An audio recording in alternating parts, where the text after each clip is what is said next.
बिस्मिल्लाहिर्रहमानिर्रहीम, अस्सलाम वालेकुम। आज की इस वीडियो में हम बात करेंगे एक डिजीज के बारे में जिसका नाम है स्टेबल एंजाइना। स्टेबल एंजाइना जो है ये एंजाइना की एक टाइप है। दो तीन तरह की जो है वो एंजाइना के टाइप्स होती है, जिसमें से आज इस वीडियो में हम मखसूस बात करेंगे स्टेबल एंजाइना के बारे में।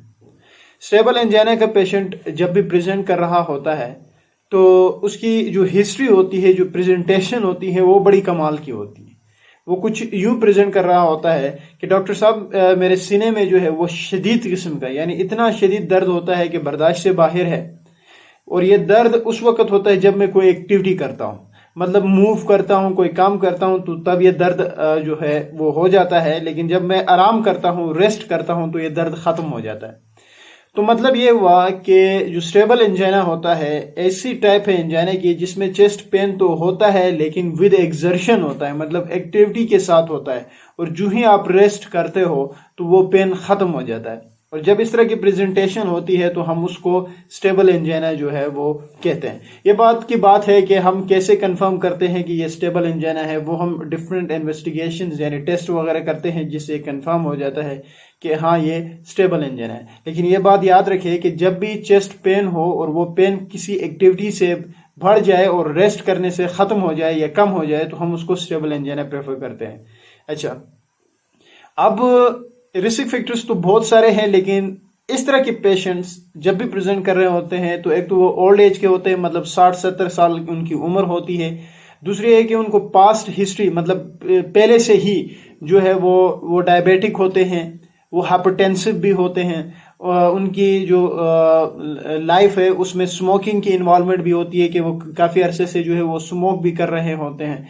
तो ये कुछ एक इम्पोर्टेंट पॉइंट है। यानी ओल्ड एज का होना 60-70 साल का, यानी उसके अलावा डायबिटिक होना, हाइपरटेंसिव होना, स्मोकिंग की इन्वॉल्वमेंट होना, ये सारी चीज़ें, और साथ साथ लाइफ में एक्सरसाइज यानी जो मूवमेंट वगैरह है वो बहुत ही कम होना, तो ये फिजिकल एक्टिविटीज का ना होने के बराबर होना, ये सारे फैक्टर्स जो है उस पेशेंट के अंदर होंगे, तब जाके उसको स्टेबल एंजाइना जो है वो हो जाता है। तो ये फैक्टर्स जब आप पेशेंट आपके पास आता है तो आपने इन फैक्टर्स को भी कंसिडर करना होता है कि वो तो एक तो पता है, एज तो वैसे ही पता चल जाएगी, लेकिन आप जब हिस्ट्री लोगे तो लाजमी बात है वो डायबिटीज का भी बताएगा, हाइपरटेंशन का भी बताएगा और स्मोकिंग का आपको भी बताएगा, और पेशेंट ओबीज भी होगा, जो कि मोस्ट इंपॉर्टेंट पॉइंट है।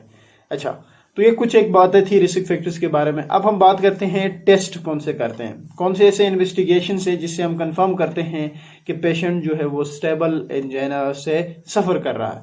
देखिए, पहली जो टेस्ट है उसको हम एक्सरसाइज टॉलरेंस टेस्ट भी कहते हैं या एक्सरसाइज ईसीजी भी कहते हैं। दरअसल इसमें क्या किया जाता है, जो ट्रेडमिल नहीं होता, जो जो जिम्स वगैरह में जो होता है जिससे एक्सरसाइज किया जाता है, चल फिर के चलते हैं उसके ऊपर, उसको हम ट्रेडमिल कहते हैं ना। तो उस ट्रेडमिल के ऊपर पेशेंट को जो है वो कहा जाता है कि आपने ट्रेडमिल के ऊपर जो है वो एक्सरसाइज करनी है। मतलब ट्रेडमिल पे एक्सरसाइज करने से पहले आपने उसका ईसीजी रिकॉर्ड करनी है। फिर जब वो ट्रेडमिल पे एक्सरसाइज कर रहा होता है, वो मूवमेंट कर रहा होता है, उस वक्त आपने ईसीजी की रिकॉर्डिंग करनी है। फिर जब ट्रेडमिल से एक्सरसाइज करके वो नीचे उतरता है तो फिर दोबारा आपने जो है वो उसकी ईसीजी करनी है। मतलब 3 जगहों पे, जब वो ट्रेडमिल पे चढ़ रहा था उससे पहले, जब उसने ट्रेडमिल पे एक्सरसाइज की तब, और जब उसने ट्रेडमिल पे एक्सरसाइज खत्म की तब आपने जो है वो ईसीजी करनी है। इसको हम बोलते हैं एक्सरसाइज ईसीजी या एक्सरसाइज टॉलरेंस टेस्ट भी बोलते हैं। अब होगा क्या, जब आप ईसीजी करोगे और ये सब 3 पोर्शंस में जब करोगे तो वहां पे आपको प्लेनर एसटी सेगमेंट मिलेगा या डाउन स्लोपिंग एसटी सेगमेंट मिलेगा, जिससे कंफर्म हो जाएगा कि ये स्टेबल एंजाइना का पेशेंट है। तो पहले ये तरीका है और बेहतरीन तरीका है कि ट्रेडमिल एक्सरसाइज से आप पता लगा सकते हैं। अच्छा, उसके अलावा कौन से टेस्ट किए जाते हैं, तो स्ट्रेस इकोकार्डियोग्राफी की जाती है। उसके अलावा जो है वो थैलियम स्कैन कहा जाता है, एक टेस्ट है, वो भी किया जाता है, जिसको माइकार्डियल परफ्यूजन स्कैन भी कहते हैं। ये भी जो है वो स्टेबल एंजाइना के लिए किया जाता है। और कोरोनरी एंजियोग्राफी भी की जाती है। और कोरोनरी एंजियोग्राफी करने का मकसद और फायदा ये होता है कि ये आपको एग्जैक्ट पोजीशन यानी एनाटॉमिकल जो इन्फॉर्मेशन है वो बताता है अबाउट कि जो डिजीज की नेचर है वो किस तरह की है और एक्सटेंट कहाँ कहाँ तक जा चुकी है। जो कोरोनरी आर्टरी डिजीज है ये उसके बारे में बताती है कोरोनरी एंजियोग्राफी। ये तो कुछ एक टेस्ट थे, इन्वेस्टिगेशंस थे। अब हम बात करते हैं कि इस डिजीज को मैनेज कैसे किया जाता है। देखिए, सबसे पहली बात तो यह है कि मैनेजमेंट में आपने लाइफस्टाइल मॉडिफिकेशंस करनी है।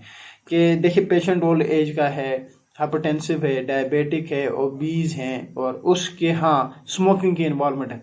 तो लाइफस्टाइल मॉडिफिकेशन से मुराद ये है कि पहले तो आपने उसको जो है एडवाइस करना है कि स्मोकिंग को आप छोड़ दें, डायबिटीज को आप अपनी कंट्रोल करें, आप अपने ब्लड प्रेशर को कंट्रोल करें, ठीक है, ज्यादा से ज्यादा आप एक्सरसाइज करें। ये सारे कुछ एक इम्पोर्टेंट फैक्टर्स होते हैं जो कि आपने उसको एडवाइस करने होते हैं, और उस पेशेंट को ये कुछ करना होगा, वरना अदरवाइज तो मसला फिर बढ़ेगा।